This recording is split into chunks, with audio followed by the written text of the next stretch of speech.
The following is brought to you by the Social Suplex Podcast Network. Are you tired of the same old pro wrestling? Then check out the amazing action on Powerslam.tv, the biggest indie pro wrestling channel in the world. Get over 3,000 hours of the best pro wrestling events from over 100 of the biggest names in the industry from over 15 countries around the globe. Get your free trial today at Powerslam.tv. This is Jordan Grace, and you're listening to the Social Suplex Podcast Network. BWB, this is One Nation Radio. You better get it right. Rich Latta, James Boyd came to give them life. The Blackest Wrestling Podcast has come to kick all ass and drop it 6 feet if they kicking trash. Word, let me welcome y'all to something different. And if you dig it, man, you should let some friends listen. We be getting it in, this on the regular, dude. Ravish and flow, but this shit rude. See, James don't rap, so I had to break it down. The whole network, man, we coming for the crown. Raps in the columns, I keep them both covered. Making the beats too, so the listeners can bump it. Hit us with the rating, yeah, I'm saying it's a 5. Before you hit it, talk, bob your head side to side. It's One Nation Radio, and this is the beginning. It's Rich, and I'm here with James. It's time to listen to One Nation. You got to unleash the power of the pyramid. This is Mike Sempervive from WrestlingObserver.com. Check me out on Wrestling Observer Live every day. And also check out your boys, Rich and James, on One Nation Radio. This is Kenny Omega. We're listening to One Nation Radio. Check it out, guys. These guys know what's up. Big Kenny Omega fans, and that's all that counts to me. Goodbye and good night.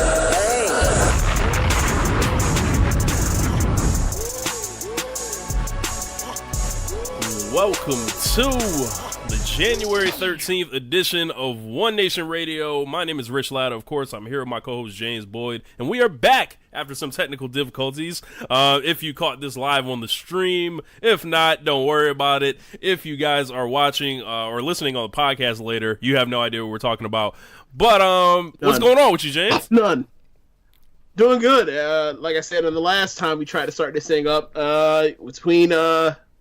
between Takeover Blackpool and the NFL playoff games, it's been a fun weekend. Yeah, man. It's been an eventful week, and if you guys are checking this out live or hearing it later, make sure you guys are reviewing us on iTunes, Podbean, wherever you guys listen to us. Always helps a lot. And always have your friends check out PowerSlam. Check out our friends at PowerSlam TV. The link will be in the annotation of this podcast. If you're a fan of independent wrestling, they have over 4,000 hours of footage from all around the world. Use the code Social Suplex to get your free month's trial. James, NXT Takeover Blackpool, what were your first impressions of this event? I thought it was a good show. I really enjoyed the main event, and I really enjoyed the opener most. It was actually fun to see Finn Balor be kind of like the NXT Finn Balor, as opposed to the guy that they go out there and have the same match over and over and over, more or less every single week. So that was fun. I thought that the Dennis and Master match was better than I thought it was going to be. I would say that I'm kind of disappointed with the not kind of disappointed, but like I thought the Rhea Ripley and Toni Storm match would be a little bit better. But other than that, like I thought it was a great step forward for 2K, my God, for the UK and what they're trying to do out there and moving forward. Because obviously, they're not nearly as loaded as and have as much depth as top quality depth as the domestic version of NXT. But for spotlighting who they have, their actual legitimate stars, I thought they did a really good job. Yeah. If you guys are, regular fans of the UK show, there are a lot of Jags on that show. And luckily, we didn't have to see any of them in action, like your Dan Maloney's and Kenny Williams, like all those dudes. Like, they got left by the wayside on this one. But what we did see, I thought we got two, very good matches.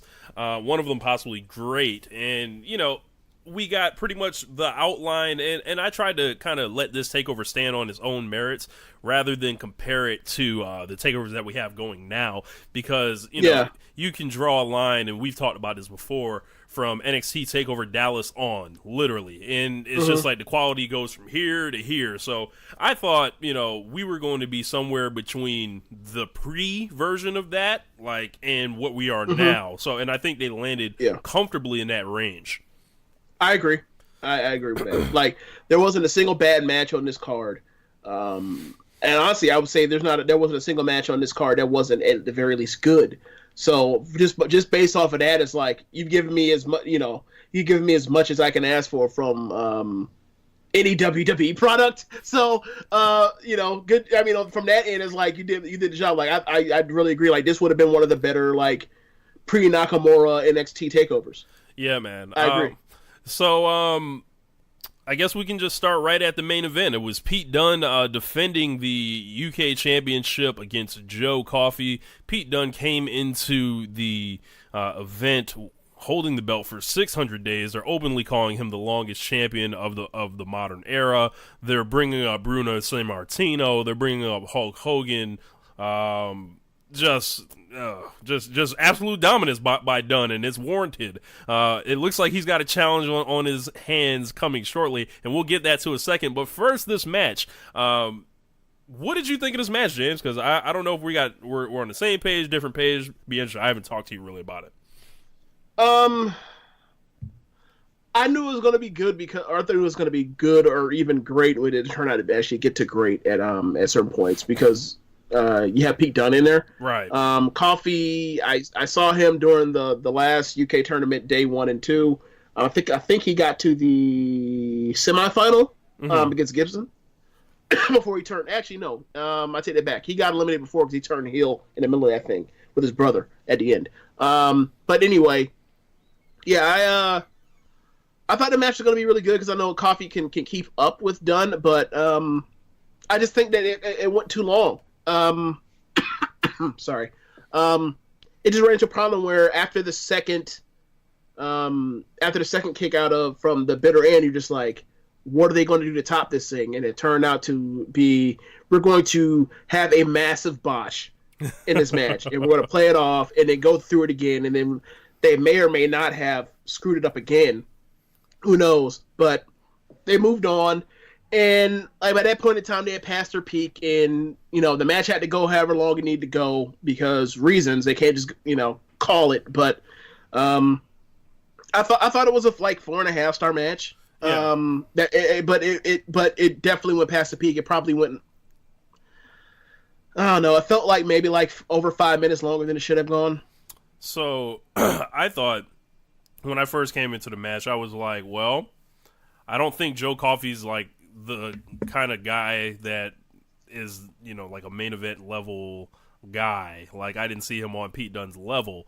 Right. And then the match started and I was like, oh, okay. This is kind of what we expected. This started moving slow. Then it picked up like a lot. Like it got really good really quick. And I was like, wow, maybe this guy has some talent. Maybe he's actually worthy of being in there, with Dunne. And then at the end, I didn't fall back to that match place, but I was like, oh, okay, he's actually not like that dude. This was the Pete Dunne deal, and no disrespect to Joe Coffey or anything, but it was like I saw him as a guy that Pete Dunne could beat this entire time. I think what hurt the match for me was I didn't believe for a second that Coffey would win. But, as far as, the action, they tried to make it epic, and I think they got really close. It looked like it went over really well in the building. I ended up going 4.5, but, for me, how good it was in the middle, it was on pace. It was on pace. I think the thing for me was that it got out the gate so slow that for me, I could never wrap my mind, or I couldn't just wrap my mind around, once it picked up, and it did pick up, that it was we actually got to... If it kept going, it would have gotten the 5 stars. For me, it was just more or less maybe if they kept it going for another, as long after that second one as well as they did to get to that point after the second bitter end, maybe. But I've kind of felt like that was your time, end it there, end on a high note, go away, and then go home. But this was a really good match. And as far as like Coffee, I felt the same way you did as far as like, yeah, he's not going to win. But if they were going to put over that faction, and have all the quote unquote stars on the brand chase, then it would have made it. If that's a lot you were following through, I could see how you go that route. For me, I would save Dunn losing the title to the next person that's going to carry the brand once Dunn leaves. But who knows what their plans are, or their agenda, or whatever else. So who knows where they go from there? Yeah, like I said, like it was, and they ended up doing my exact booking. Like if you guys want to, I think I've gone, and said this on podcasts. I know for sure I've tweeted about it, and also put it in the Wrestling Square Circle Facebook group. We ended up getting the debut of Walter, and that was like the idea, like have him go over Coffee really strong, and then have Walter come out and essentially be the next challenge, and then that goes to Takeover New York, and then you have Pete Dunne finally lose the belt to this motherfucker, and it's like that's your top star for the UK now, and then you can get Pete Dunne on the road essentially. But the main roster. Something like like whether we're seeing this guy more, like something, like why not call him up at this point? Like they're just fucking off at this point. You already know how I feel about this. Well, the reason why they're not going to call, or there's two reasons why you don't want them called up. Not want to, is whatever. But one, you look at his size, look at his body, you look at it, and you look at his look, and it's not going to be something that Vince is going to like. You just know it. It doesn't matter how. It doesn't matter if he's the best technical wrestler in the world. Perhaps. Sorry, I'm not as much on the Saber train as most people. But like if you want to say Saber, fine. But like after that, it's Dunn's in the conversation. But I just have a hard time imagining him going to the main roster and like not getting and not getting like a 3-week push and then like putting the pile of toys with everybody else that just, came up NXT, got chewed up and spat out by the machine. I wish I was wrong. I hope I'm wrong on that because he's awesome, but I have a hard time imagining them letting him like throw hands at the end of matches with like dudes that are, 8 inches taller than him. They'll be like, it's not believable. And it's like, your WWE champion's Daniel fucking Bryan. Like, figure why it don't out. you learn this lesson yet? Yeah, figure it out. All right. Yeah. What do you make of the Walter debut? I loved it, and it kind of in a way reminded me of when Owens debuted. Like Owens shows up, he beats the hell out of Juice, and then everybody knows who he is. So it's like go out there and show your presence and whatever else. Like granted, they didn't show he didn't have a busted nose like Kevin Owens did, or did a moonsault or I'm sorry, a tope, but whatever. He came out and he showed like everyone knew who he was, and that's a big thing. Like he came out and he looked and felt like a star, and you kind of have an immediate idea what the direction is. So it's like for me, like it was kind of similar to the Owens thing in that sense. Is like you knew the second that like once Zayn won the title and he crossed his friend, like you knew that was the next immediate program. Like this, he shows in front of him, he's like, that's immediately next program, and I can't wait to see it because these two are going to try to murder each other. Yep, and we're not bringing Walter in to be another dude on a brand. We're not bringing him in here to be a jag that has the second match on the weekly TV show. No, he's a top star. Right. He could be on top on Monday Night Raw if he chooses to.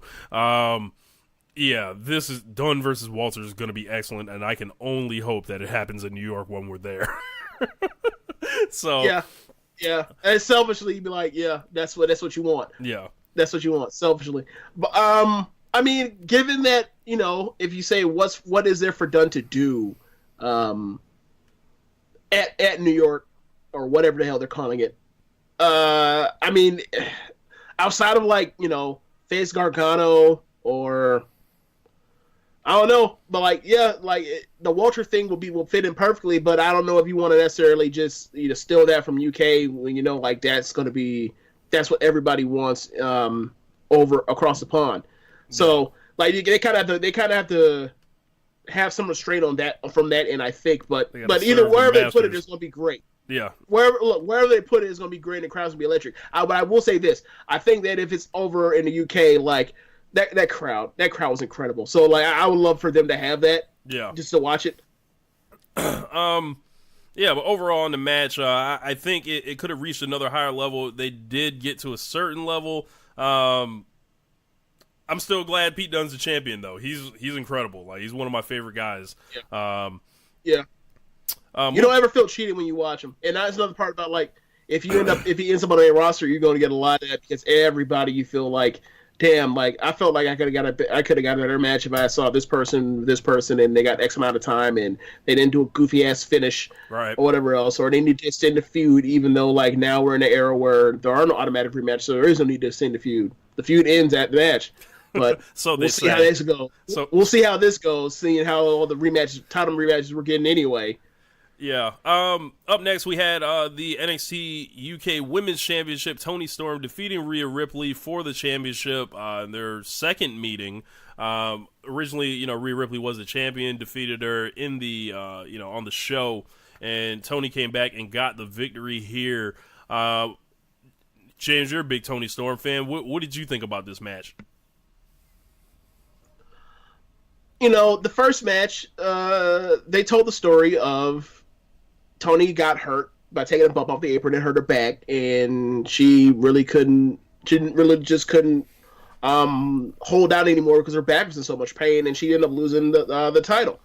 And then we go to this match, and they didn't play into that at all. And so that kind of got me as to why they bothered going through all that detail in their video package to just do that and then kind of discard it. I felt like any extra layers you can add helps, right? I've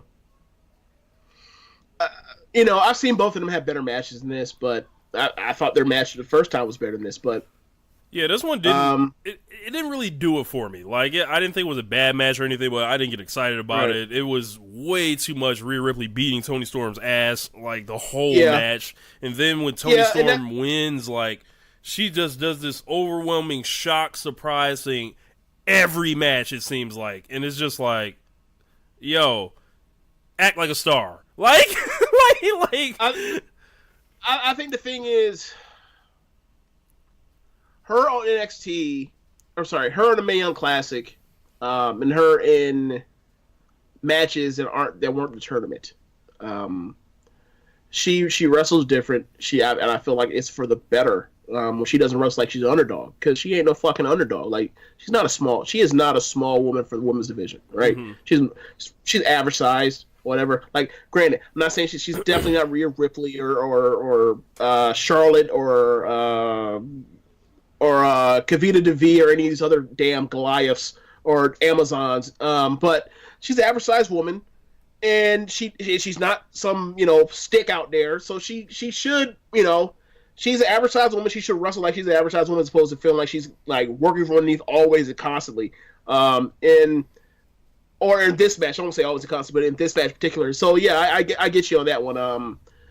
I felt like if they wanted her to work from underneath, then they should have used the back thing. Like, she has another spot, she reactivates the injury, you go from there. That'd been fine. But they decided to just have her just literally just pound on and pound on and pound on and pound it on and pound it on, and then throw in a couple of whole spots, get pounded on some more, and then she snuck one. It's like, it hit her okay. face a couple times. Like, yeah. And a match where literally Rhea Ripley, her tall ass at the beginning of the match ran from Toni Storm. It's like it felt like they were just doing shit. They weren't like telling a story. You're just having a match. Yeah, and I mean that's fine, but the match wasn't like that kind of like excellently worked in exchanges and reversals and sequences of action to actually get you into it the way they should have if you had instead just tried to focus on the story. So I get why people, I get why, you weren't in love with the match, and I wasn't in love with the match either. I just thought it was just good, flatly good. And I think Toni Storm really has. Go ahead. Yeah, I think I went like 3 1/4 on it. Yeah, and Toni Storm really has very good matches, but it just didn't work out this time. Yeah. The next match I wanted to talk about was the Eddie Dennis and Dave Mastiff. Oh, sorry. Hold on, one thing. What do you think is What do you think is next for the title now? I mean, Tony Storm gonna hold that bitch like she's Pete Dunne. Like who else? You really think so? Look, who else gonna beat her on the UK brand? Dakota Kai? No. Did she blow her knee out? Oh, she did blow her knee out. She did blow her knee out, I think. So she definitely ain't gonna beat her, but she wasn't gonna beat her no way.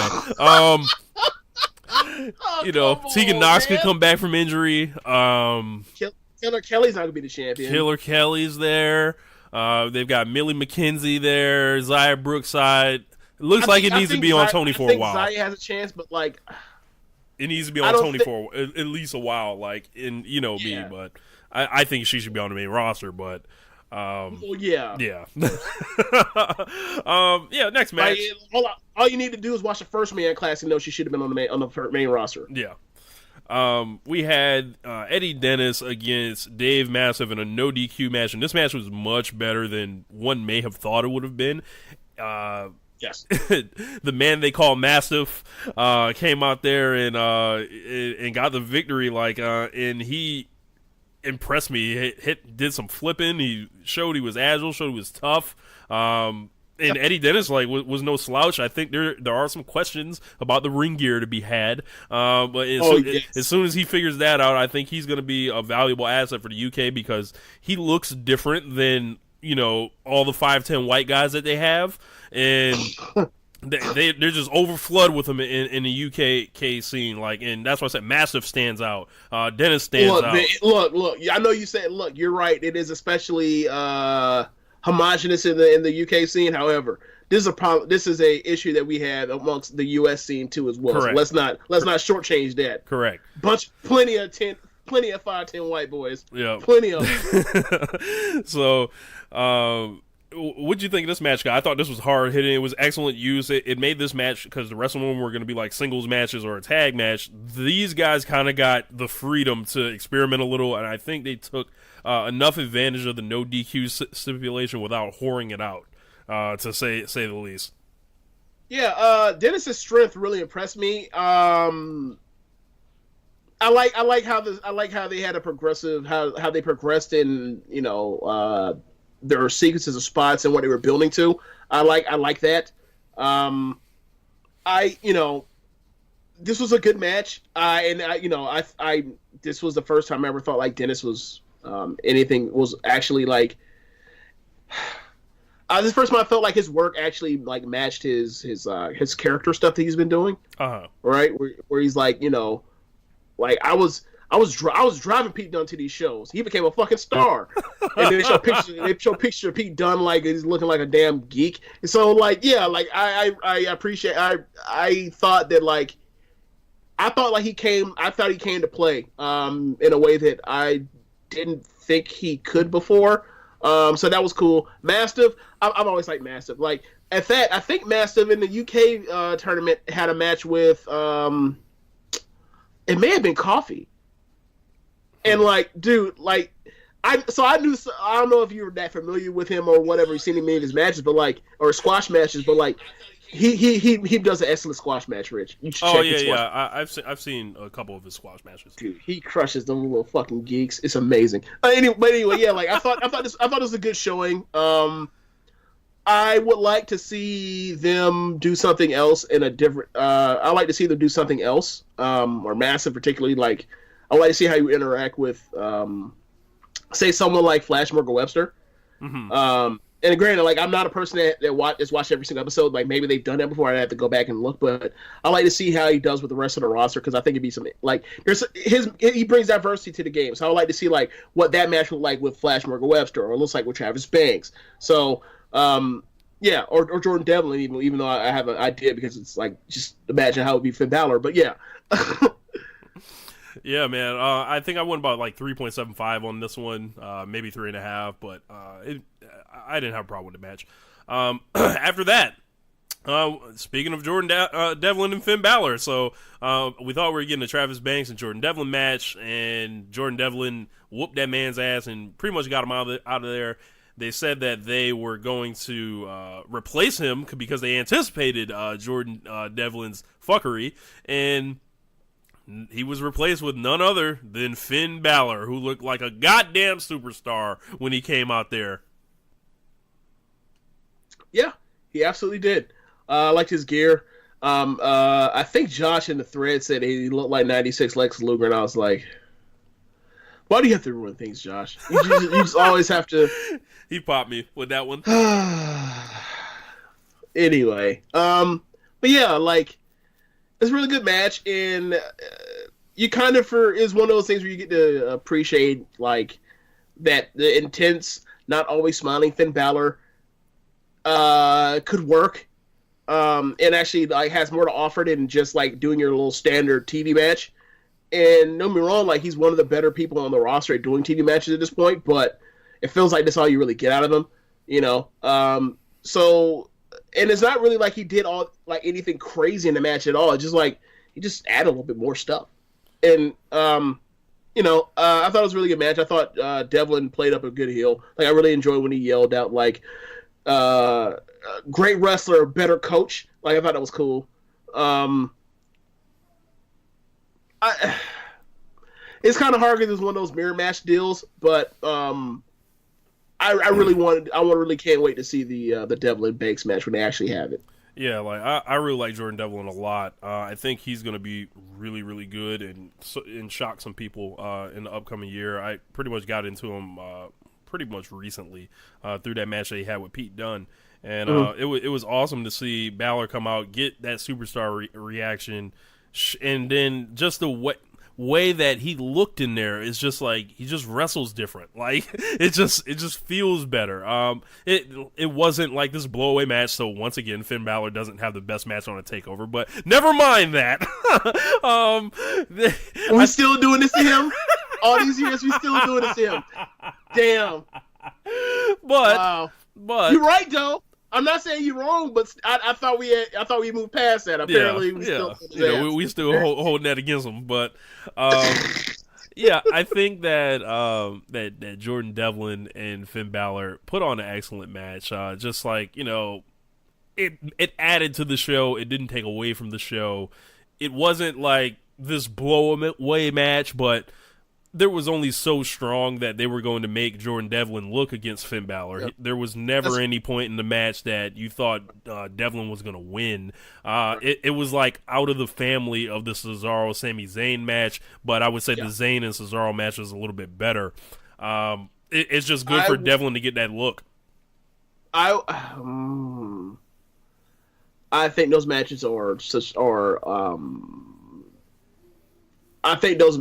I don't think they're a little bit better. I think they're clearly better, but yeah, I get you. It's like your point exactly. It's like just add to somebody that you're putting on the undercard by having them fight somebody that's on the quote unquote main roster. So yeah, I definitely get that. And also, you know, it's gonna regardless of whatever they did, it was gonna be really hard to like try to get the crowd back into it after what they saw in the opener. So yeah, I guess you want to transition there? Yeah, I think I went 3.75 on that match, but the opener, I think this was the class of the evening, and that's no disrespect to any of the other matches that came after it, but Mustache Mountain took on Zach Gibson and James Drake, and as far as like tag team matches go, this is everything I want. I want an epic feeling. I want it fast paced. I want athleticism. I want great hot tags. I want, you know, heels that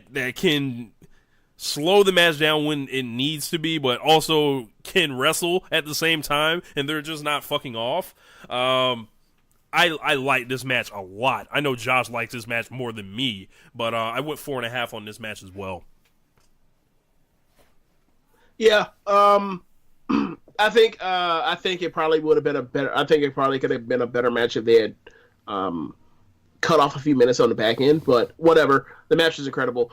I think the main thing is that like this clearly showed that like Travis Banks is the Yano, Trent Seven is the Yano. Like every time, like it was clear, like he's there to get heat. he's a really good wrestler, really, really, really good wrestler, and always getting whooped. But every time they got heat, and then they put in Tyler Bate. Tyler Bate looked like one of the best wrestlers in the world every single time. It was incredible, and they got to a point where it happened twice, and then like Gibson and Dude realized, like, look, we gotta take this motherfucker out because he's so good that he can beat both of us ourselves. He's and then real. They did that Tope Doomsday device, which was incredible looking, and I thought that, like, he span off his shoulder so fast I didn't know where he was gonna land or how he was gonna land, so I was like worried. But then I saw he was okay, and I was like, okay. But like, it clearly showed that, like,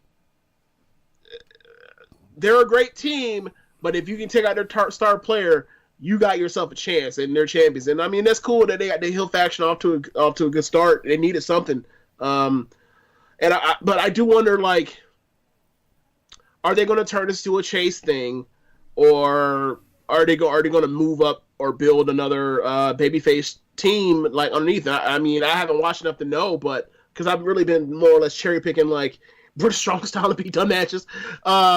So that's I kind of wonder, like, what's next for the tag division, if there is a next. Maybe they just immediately go do a rematch. Who knows? But I would love to see a rematch between these two because the match is awesome. I think they do with a rematch, and I think they put the belt on Gibson and Drake because they wanted to give Gibson something. Tyler Bate has already been the champion before. They obviously can't put the belt on Gibson right now, meaning the main singles belt. So stick him there as a tag team champion in the meantime, and then, you know, the next time, you know, he's able to, whenever Walter wins the belt, you know, he can be devious. It looks like they're playing Walter as a face at the moment. Yeah. So he could be a challenger down the road, something like that. But this gives him, like, that credibility, you know, with folks that haven't heard of him before. Yeah, especially with, like, it's also funny because he's Liverpool's number one, and nobody loves Zach Gibson. Yeah, they were in Liverpool. Ain't a soul in that building except for maybe his mama was out there rooting for. Yeah, take your shoe off if you don't like Zach Gibson. So I kept the shoe there you just see in his case. shoes in the air. Yes, that's like, hilarious. Look, he is a really good wrestler. Like, his run through that tournament this year was like, it was a showcase in how to be a heel and not be boring. Because we know you love people love to talk about he's a heel, he's not supposed to actually, you know, be good at wrestling. It's like, this bullshit. Like Gibson is very much in that cola where it's like, look, I'm a heel, I'm not doing anything cool. The people are supposed to be doing the cool things are the babyface when they try to get themselves over, and my thing is help facilitate this, help show the star that they are. And I appreciate that, because a lot of people act like it's some really hard thing to actually have an entertaining match while being a bad guy. It ain't. Yeah, I think Ric Flair kind of, like, perfected it. So you know, it sounds like I normally hold the Ric Flair thing and keep that holstered at a later time. Like, if you want to go back and forth, I'm gonna drop that big face Joker on you, look at you like you a dumbass and leave. Right. But you just like, nah, I'm just gonna use it immediately. Straight to it. No bullshit. But yeah, I think overall this was a fantastic show. Excellent opening takeover chapter for the UK division. It'll be interesting to see where they go from here. Obviously, we look like we have the Walter Pete done. Hopefully, you know, they can build out the card and then start adding to that depth. Like, you know, I think there's an opportunity to, you know, do a lot of cross matches between, you know, some of the guys that, like, there's a top 7 essentially in the regular NXT right now, and it's real hard to get everyone a match. Send someone else over there.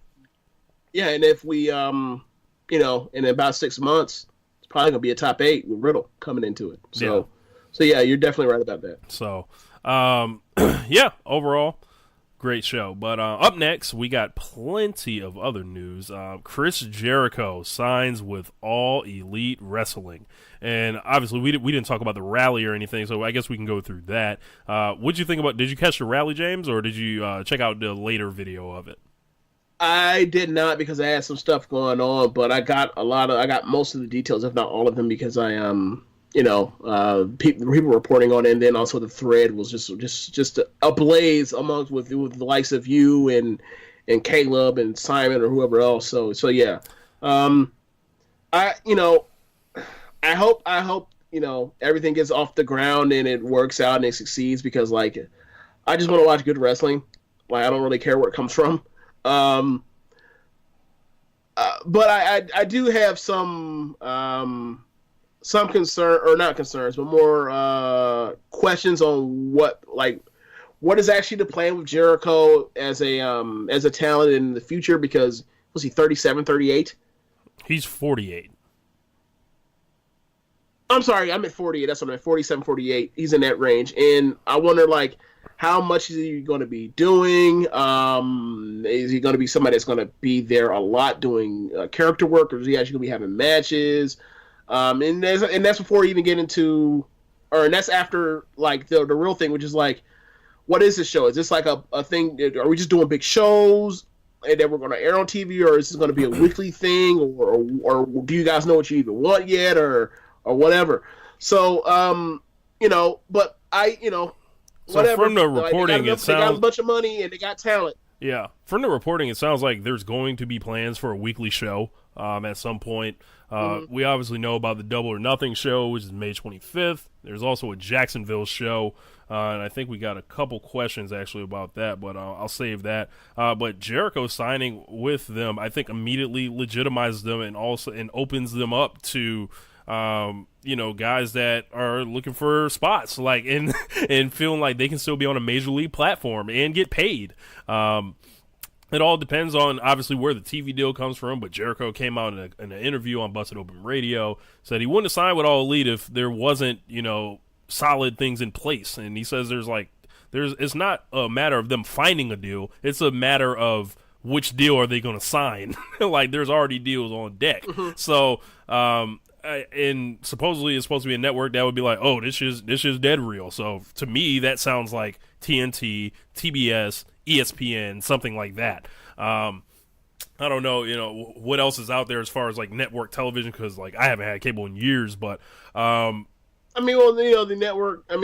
Okay, so there's or big cable channels. Sorry, there's big cable, and there's like the broadcast stuff, which is CBS, ABC, NBC, and Fox, and they're never going to be on one of those. But like if you end up on a premium cable, or not a premium, you end up on like one of the bigger cable channels, and like you're in there, right? Like that's USA. That's they're not going to be USA, that. But yeah, like along those lines, like that's TBS, TNT, and ESPN and the like. So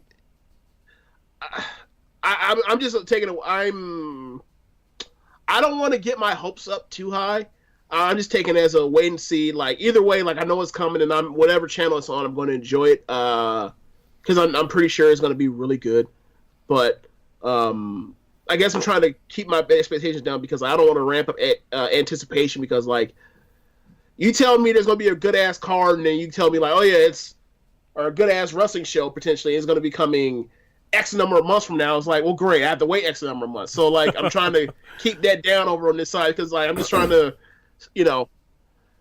keep track of all the stuff that's going on right now anyways. But like I just got a Stardom subscription anyway, so like I'm watching some of that. But like when we get there, I'll get up there as far as like being on the edge of my seat waiting for it, just like everybody else. But like right now I'm trying to stay away from that, just to kind of not get over my skis on it.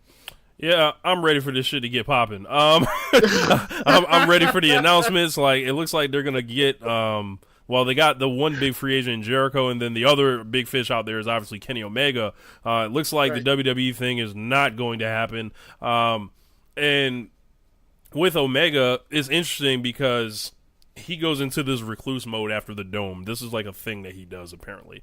And with Jericho, it's a non-exclusive deal, which gives him room to still do the Jericho Cruise, which gives him the room to still be able to do his podcast, which gives him the room to still be able to do all his concerts, which gives him the room to still work for New Japan. So if that's happening for Chris Jericho, I would imagine that Kenny Omega's going to get the same deal or better, right?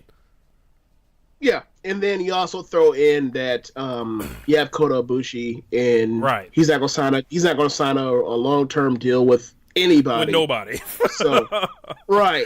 So, like, if you want to come in, it's obviously going to be him working a number of dates or whatever else, and whatever else he needs to get over, whatever, match or angle he's doing. So, like, if, there kind of is a big 7 right now in New Japan, and All Elite has, tentacles on 3 of them. So it's like, this Ring of Honor thing, like, it's gonna have to. Hey, say it like you said it. New Japan relationship, whatever. Like, huh? Say it like you said it. Oh yeah, like you fucking oh yeah, they're gonna fuck around and spite themselves. I forgot what I said, but like, yeah, they're gonna fuck around and spite themselves. They're gonna need to get down or lay down. Yeah, like, because like the way this thing is going, like, if you let them do this, you're obviously gonna get dates at Ring of Honor too with these guys. So it's like, is it really worth it for you to spite yourselves out of like doing, Madison Square Garden in a year from now, like, doing like a 2,000 seat stadium for WrestleMania weekend or arena or whatever? Like, go from that to that. Like, you really want to do that in a year just to spite yourselves? Like, that doesn't sound like good business to me. But whatever, that's y'all. Yeah. And I listened to Tony Khan on All Elite, from the president of All Elite Wrestling, on X-Pac show, and he sounds like he's obviously got some ambitious plans. He's been a longtime fan like everyone else, and it looks like he's going to be the quote-unquote Vince McMahon of this thing, as the head of creative and all that. It's just real interesting, though. It's like he is a GM for Fulham FC. He runs the analytics department, or has a major role in the Jaguars, and then he's going to have this wrestling thing. I wonder who else is going to be doing creative with him. There were early reports that the Bucks were going to be the bookers, but we don't know. I think a lot is still up in the air and all that. But as far as other people here on AEW, you got Hangman Page, young guy that they obviously believe in, and they offered him main roster money in WWE to go to NXT and be like a top star there, and he was like, "No, I'm good, Chief." The Bucks were offered the ability to produce Being the Elite for the WWE Network.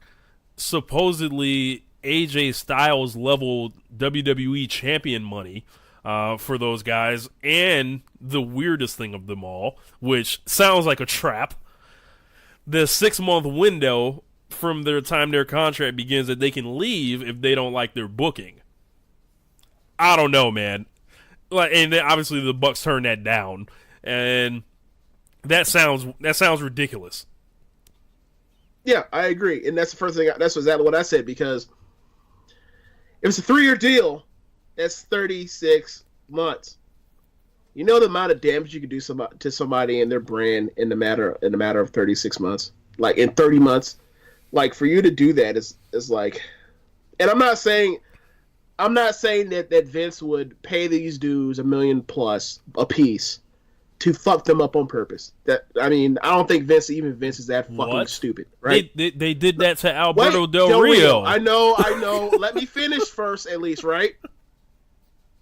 My point is, if you're going to promise these things to them and give them that kind of rub, right? The last person we've seen to have that kind of build coming in is AJ. And look, they booked AJ like shit at points with these weird finishes or whatever else, but AJ still as of right now, still the top merch seller in the company. So I just have a hard time imagining them, like, when you have matches with the Usos, the New Day, the Bar available, the Revival, and any other tag teams that come around. Like, maybe they bring up, maybe part of the idea was we bring up Strong and O'Reilly and they start having classics, right? Or they do an angle where they get, they basically assemble the Bullet Club or some version of it, right? Right. I have a hard time imagining that that's what they do over the first 6 months, that they're still around, because you have to do it over 6 months, and it involves WrestleMania, that you build all that stuff during the biggest time of the year, and then after that decide to put the screws to them then. Like, so you mean to tell me that you made somebody stars and then you decide to screw them up? Okay, like, you've done it before. Like, look at Strowman right now. but nobody's going to be able to pull the whole, like, see, they couldn't work on the main roster. Sami Zayn just couldn't work on the main roster. Bayley couldn't work on the main roster. Whoever else that was a great wrestler, they couldn't work on the main roster because they only got over at a certain level here at this smaller pond. You already got them over. All we gonna say is you can't book like shit. You can't book worth shit, Vince. So, like, for me, it's like that. From that perspective, I just can't see them screwing it up. But what I will say is, if you are them, and your perspective is, all you know is, you know what their TV looks like. You know how all these guys are just, everybody's the same. They're all 50-50 booking. Nobody feels special after a certain amount of time, except for like the handful of acts that are protected. Then yeah, I can definitely see how they're creatively shackled, like guys in WWE. Think of how long it took until the AJ Styles win at SummerSlam for us to feel like, at least me, to feel like AJ Styles actually getting his due, like, as opposed to, he has a great match with your Golden Boy and fucking loses, or you go out there the next week, or you go out there the next month and then he gets kicked in the nuts for a DQ. You make it a no DQ match. He wins a count out. And then you make it a no count out match, or vice versa. I think is the way it was flipped. And then he beats him twice, even though those are lame ass non finishes. And then when it's the final really the real fall, he loses, and it's like, where does he go from here? And then they gave him the Cena win. So it's like, okay, finally, like you validated all of these times he was on the ledge of getting into all the way over, and then you just kept plugging the brakes on him. Like, I think that. And that's the last guy they've actually made into that's a little Strowman too, if that's, but I mean like someone that's a free agent that came in. AJ's the last guy. So I definitely feel like that 6-month window thing, like there's some validity to like the 6-month window thing, but for me it's like anybody knows that like in wrestling you can fuck somebody up in 6 months with ease. You can fuck someone up in 6 weeks. Right. Yeah, like hell, you can fuck somebody up in 1 day. Finn Balor after he beat AJ at Battleground 2017. Yeah. If you're the Bucks, you got this idea, like, either change the industry, you're a position of power in this upstart company, you're going to be making all your money, you don't have to sacrifice your merchandise empire, you're with your homeboys. It's not close. Like, I think, you choose AEW, 100 times out of 100. The only thing you would go to WWE for is like, all right, I feel like I'm breaking down. I feel like I'm old or something like that. And by that time, literally WWE is always going to be there. But if you can start this thing and you're successful, do it. Like you're still going to have this name to whatever level. Yeah, I mean, my thing is, either way, whatever they did, I would have been cool with, but, because especially, not necessarily the Young Bucks thing, but, as far as the Cody thing, Cody's a person that got out and bet on himself, and it paid off, big time, right?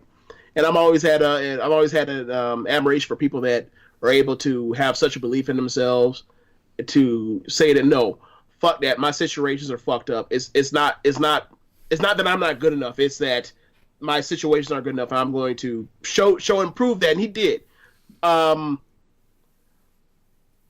the thing for me was that, regardless of whatever they did, I was good for them because they're going to be making more money than they were before. Whatever, and they've done a lot of good work. Everybody is, from angles to being the elite to the matches. 2018 was a great year for them, and they deserve whatever they got as far as the pay raise they got at either AEW or WWE. So I was going to be happy for them regardless. For me, honestly, if they were on WWE, it'd be more convenient for me because then I have to watch the extra show, right? But but you move that to the side. Either way, I felt like either option was good for them. That's kind of how I felt. Yeah, I saw Walter debut, and I think Voices of Wrestling put out a tweet. It's I'm just tired of it. They own everybody. Right. And it's just it's time for it's time for another major league promotion. They've got dudes stacked in their developmental. The talent has finally caught up to what it was 20 years ago when it closed. It was always convenient for WWE to be this on top industry, this fucking untouchable thing for all these years, while essentially the wrestling world had to rebuild itself around there. It's taken 20 years, but they're overflowing with talent like everywhere.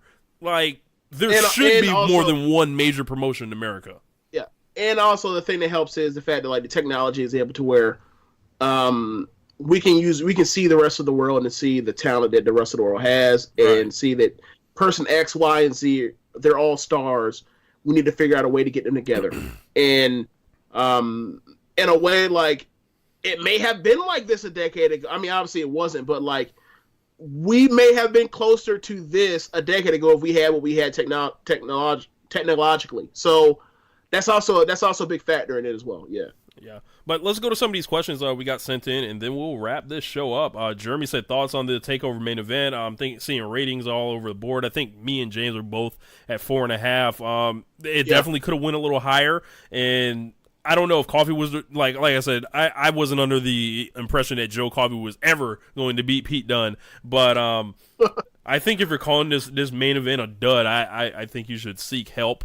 Like they fucked up a couple things, and they fell off the top rope, which was a bad look, and it just looked like comedy at a certain point. But for me, that doesn't take away from everything else that I enjoyed in the match. So yeah, I agree. Ricky said, what was your favorite match from TakeOver and why? My favorite match was a tag match. I just like, I don't know what it is with like these quote unquote NXT tag teams, whether it's Alpha, or it's the Revival, or it's DIY, or it's Undisputed, or it's Mustache. But like, honestly, like some of the best like tag teams I've ever seen and tag team matches have came out of like this like 3-year run of NXT. And I watched a lot of wrestling when I was younger, and like it didn't look like this. It just don't compare. And it just didn't. And like, even the New Day Uso stuff, which like I love, and I think that's one of my favorite feuds of all time. Like, they don't wrestle how they wrestle. Like they're going a mile a minute, spots everywhere or whatever else. And I mean, there are a lot of similarities, but like the clear line of the heel and face dynamic that adds to these matches or something that New Day and Usos don't really have in their matches because everybody loves both of them, right? Yeah. So like that kind of makes it hard, even when one's playing heel and the other one isn't. But so like down there, or really up there in developmental, you're adding layers to it, and it makes you love it. Like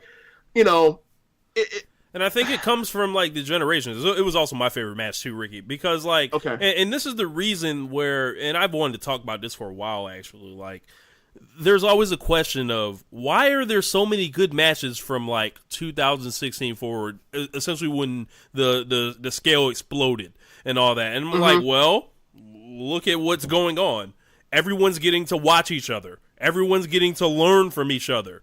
These guys are able to process this and put it into their styles quicker than ever before. It's not like there's no technology. Not only are the fans seeing it, the wrestlers are seeing it as well. It's like, wrestling should be better now. Like, and it only should get better the more the easier that it's more accessible. We should be able to see more teams pop up like this and more great wrestlers pop up. The only thing now is that they're going to get snatched up so quick because there's just such a bidding war for talent.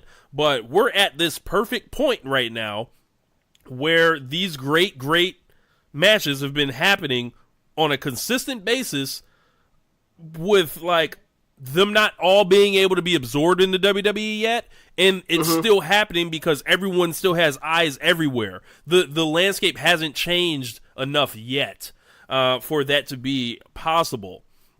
Like, and I think it also helps that if you know that you have a big match coming up, you're able to sit down and plan these things out and think about things in a way that, like, you frankly just cannot do in WWE on the main roster, working the main roster schedule, when you're just trying to stay awake and drive your ass around a damn loop of, between 3 states for a week.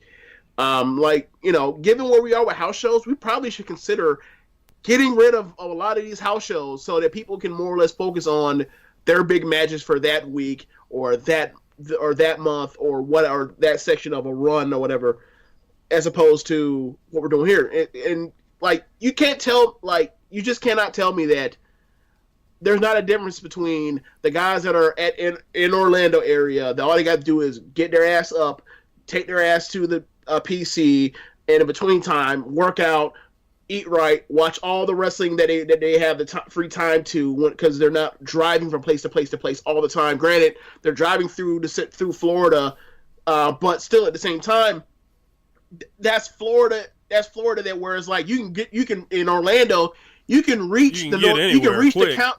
Yeah, you can get from Orlando, you can get from Miami to Tallahassee inside of 4 hours, right? As opposed, and there's less pressure on you to do all this other stuff, as opposed to being on the road, have to be on planes, and I feel like they're able to watch more stuff and digest it, and then add stuff. And also, a lot of this stuff is a lot of the people that are in NXT, frankly, not frankly, everyone knows this, have a lot more experience than a lot of the people that are being relied on the main roster. And that's also another part of it too, is you have the experience factor, you have them them being able to have more time to think about their matches, you have them more time to actually look at other stuff around the world and see what got over where, and how they could try to incorporate things into what they're trying to do. You're right. They're always going to. That's why wrestling's at the level that it is now. Unless they book ridiculously, NXT or NXT UK, they're always going to be a step ahead of the main roster. Yeah. Dan Coffin says, speaking of the main roster, will we ever see a Lars Sullivan match on one of the main roster shows? I know Lars had some issues. I guess he had an anxiety attack, and he was supposed to debut, and we didn't even talk about the rumored Lars Sullivan-John Cena match, which sounds like a disaster. And I really don't even want to. We'll save that for another show. But is it Last Man Standing? I can get behind Lars Cena Last Man Standing. I saw him versus Umaga, right? I know John Cena can have a good Last Man Standing match. I've seen plenty of them. But can we just have John Cena go for 17? Fuck. Well, yeah. That against Brian, AJ again because Joe because the promos would be fucking incredible. Drew because Drew just went out there and used Cena as he called a shot on the dude, and they just had a regular. They didn't even have a match. They just let the shit just slide. All of those things would be things that immediately come off as things that would make for better television and honestly a more attractive program than this guy that literally has from whenever they debut him, probably from the Rumble to WrestleMania, to get himself over to where someone actually believed that he could beat John Cena. I'm sorry, I don't believe it. Unless he is the next Brock Lesnar, he's been sandbagging in developmental, like how Brock did at OVW, and he actually is about to be Brock Lesnar. I don't see it. Now, you tell me what the odds are that he's the kind of athlete, he has to look, but you tell me that he's the kind of athlete that Brock Lesnar is, because I doubt that. I very much doubt that. I don't know. He's if you guys haven't, if you've never seen Lars Sullivan live in person, you don't get it. He looks he looks big on TV, right? But he looks even bigger in person. So he's gonna get every chance. And he's also, from scratch, or the homegrown guys. So, they get a certain amount of protection too. I would say for anybody that wants to see what good Lars could be potentially, I would say to look at all the stuff he did, because they showcased everybody in that match. A North American ladder match at Takeover New Orleans.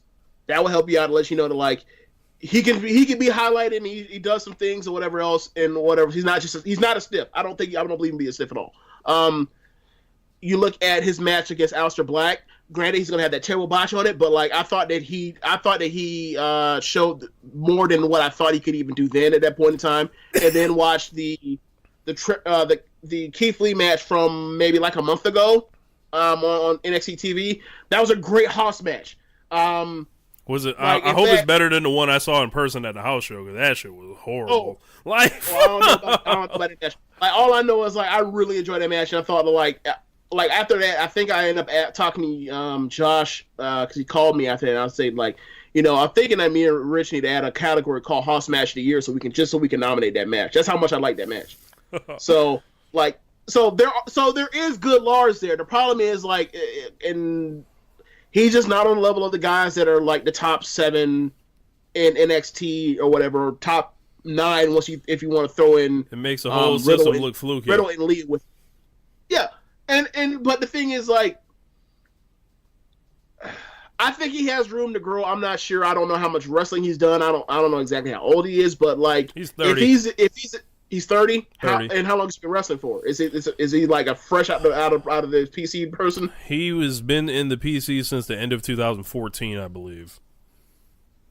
So he probably hasn't had that many matches. Yeah. Like, I think he might be a person that like much like Braun, you give him a year on the main roster, you give him some matches on road shows or whatever, more matches than he was even getting in the PC or getting supervised matches in front of no audience. Will have room to grow and get better in a year. How good will he be? I don't think he'll end up becoming I don't think he'll be fucking Bret Hart, but I think he can be a good wrestler, and also like he's a person that can actually talk. I don't know how much you want to talk because he looks like a monster, but like there is some upside there. But my thing is like, you're going against John Cena, probably gonna get beat. So then it's like, oh yeah, we built a monster in 2-3 months, and we beat him, and then what? You already know what it is. Like, me, you talked about Lars, like, maybe a few months ago. It was like, what is his upside? His upside at the very best is like, he's Rusev. Like, he's that 2014 Rusev. But, like, what happens once he has that big loss and loses, then all bets are off. Yeah.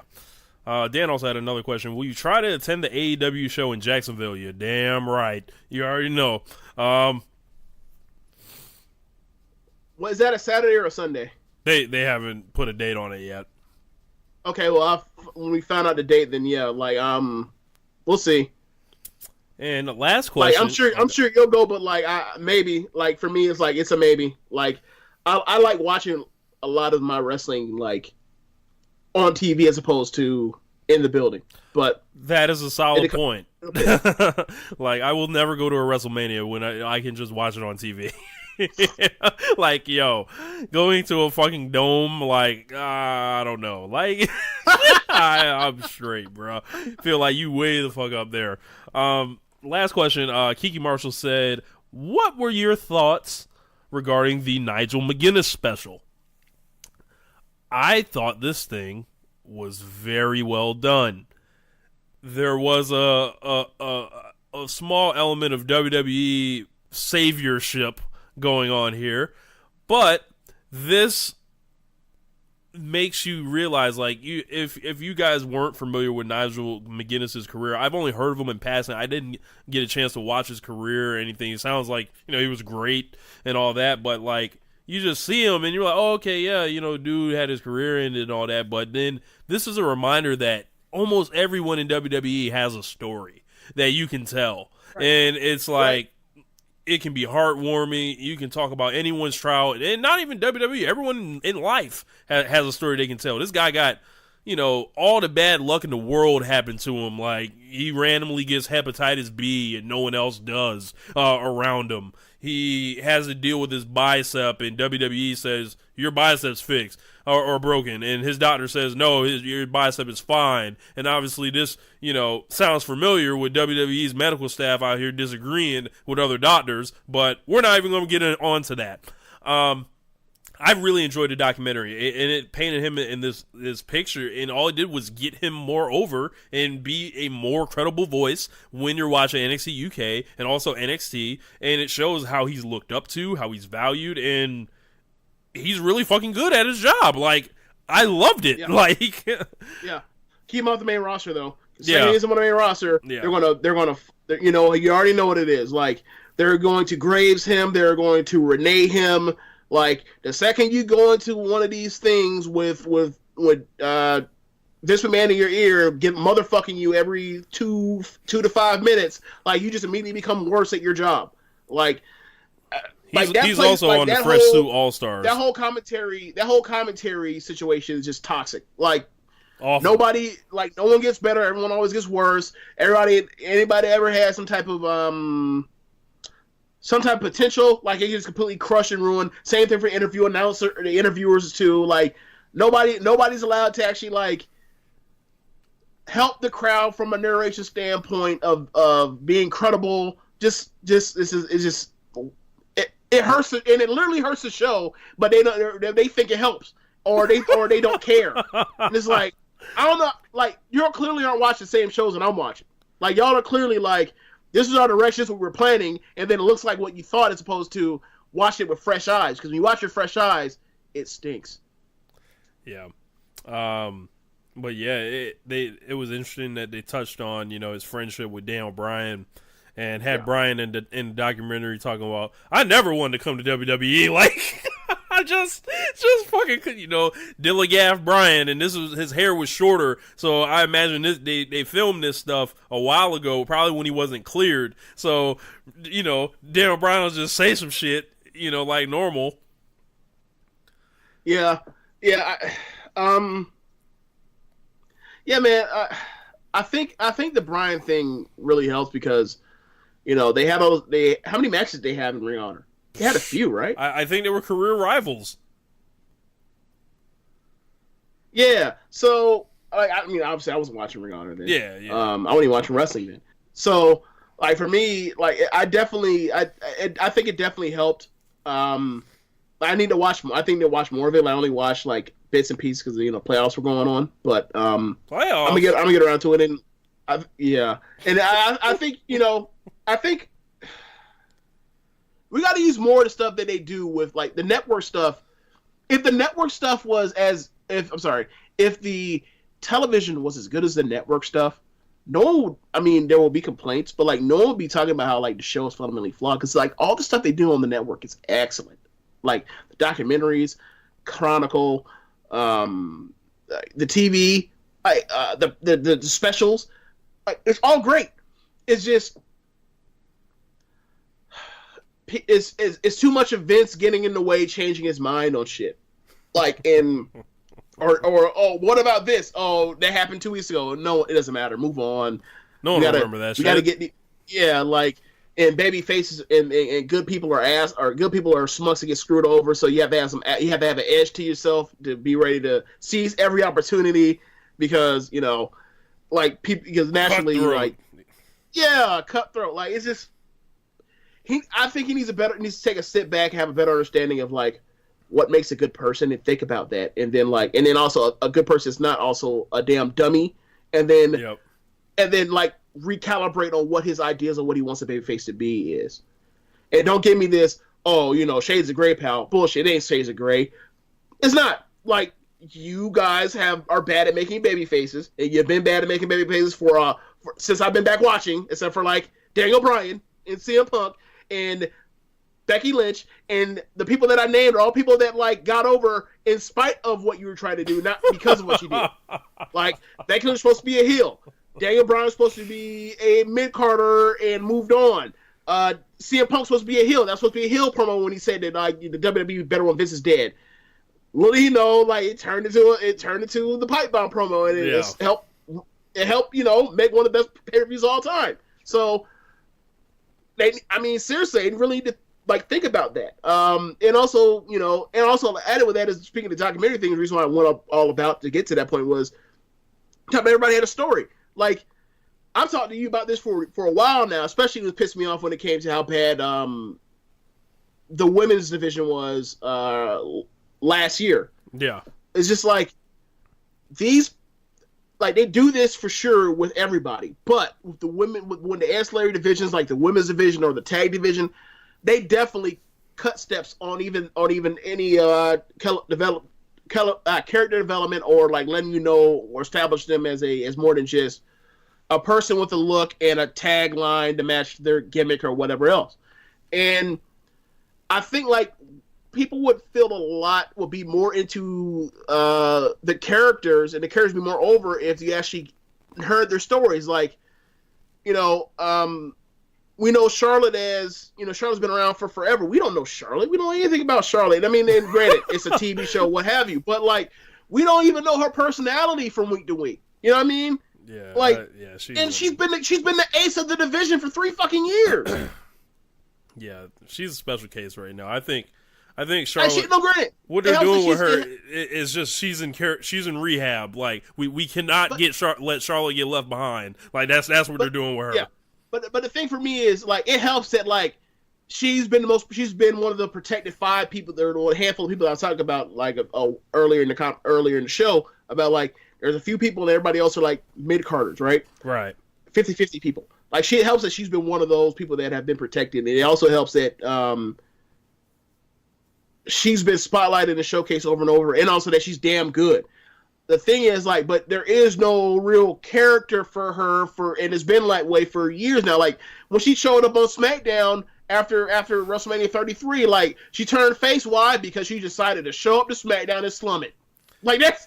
Thank you, Charlotte. We appreciate you decided to come off the stage. That first, it was like she was a heel, and then she had the match with Naomi. Then some babyfaces whooped both of their ass, and then Charlotte was a good guy. Like that was it. Like she didn't. But the thing is, she didn't make a save. She didn't like come out and say I've been doing things wrong or acknowledge like her way of doing things wrong, or she's had a change of heart. None of that. Look, she just her came manager out and wasn't stealing her money. Nothing like that. Like yeah. There was no situation. So, like, that's the reason why, like, you come up against it, and, like, the Becky thing happens, and Becky has that perfect story of she did all this work, bust her ass, beat all these people, and then clean the middle with her move, and then her friend comes behind her and screws her over, and then she, like, slaps her.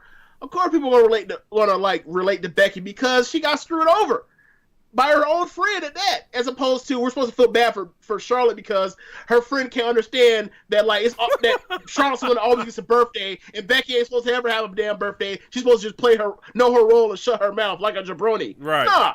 So like the thing is like quick with Charlotte, right?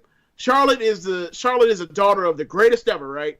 And there's a lot of pressure on her. And even though there's a lot of pressure on her, she's been able to succeed in spite of all the pressure that's on her because she's outstanding. Like, they never bother even tell that kind of story.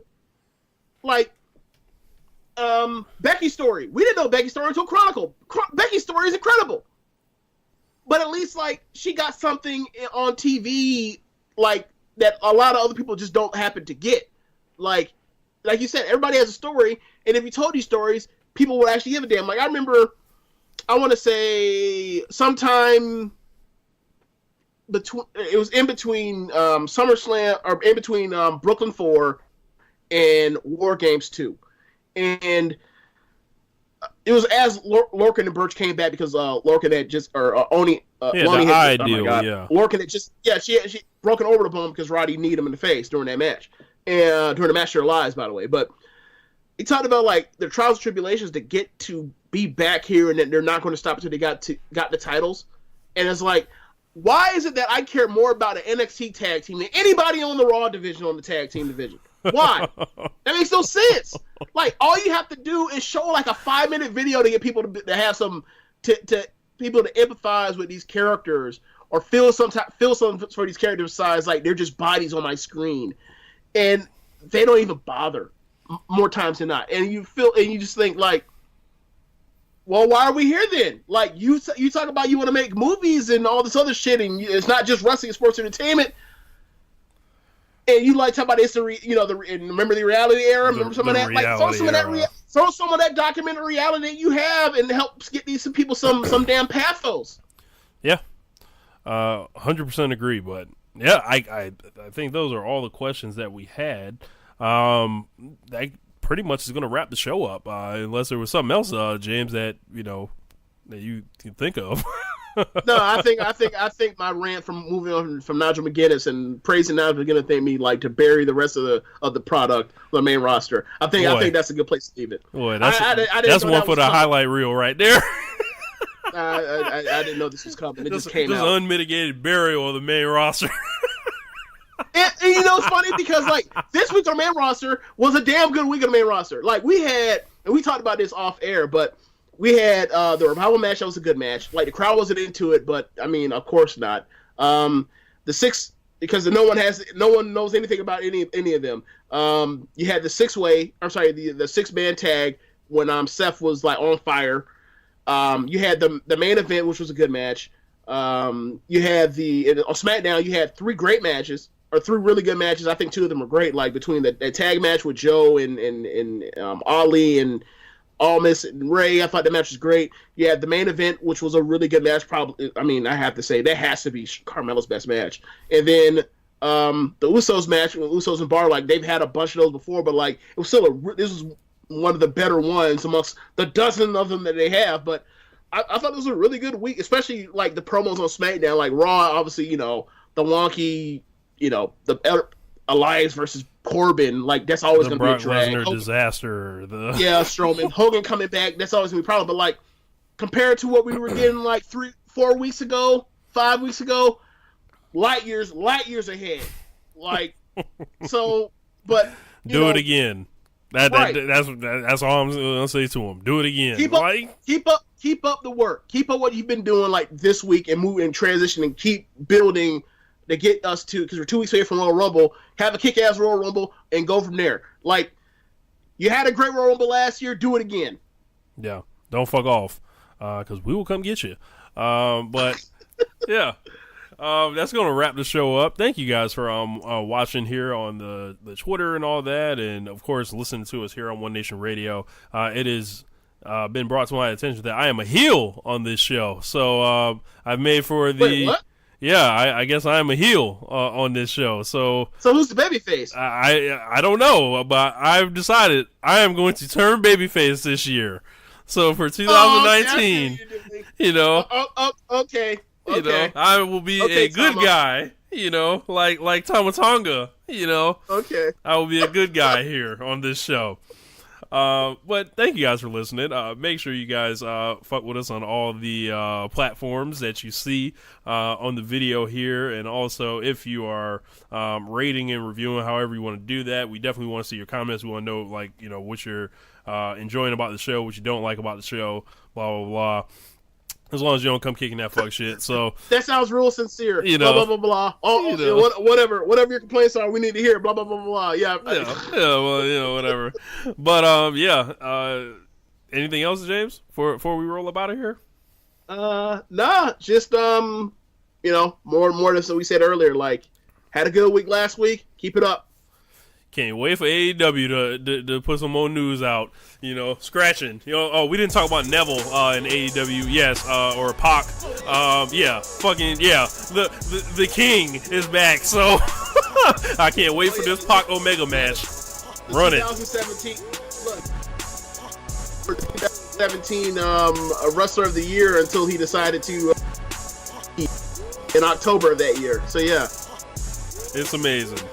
But WWE, he was the main roster. He was on that level. He absolutely was, and I haven't seen him wrestle since. Like I'm glad that he's like back on the mainland in a place where I can watch him wrestle. Like I need to get into Dragon Gate. Like all these damn wrestling fans have to try and follow now, man. Like I used to only watch WWE just so I can just watch one thing and enjoy it. But like it's been so roller coastery that like now I have to go experience this world. Go to NXT, go to Stardom, go to New Japan. Now apparently I'm about to look into some Dragon Gate and cherry pick there. So go in the Ring of Honor. Go experience this world. Yeah. Oh God, world. But anyway, that's gonna wrap. Yeah, that's gonna wrap the show up. We'll holler at y'all. Peace. Later. Thank you for listening to One Nation Radio. We'll see you next time.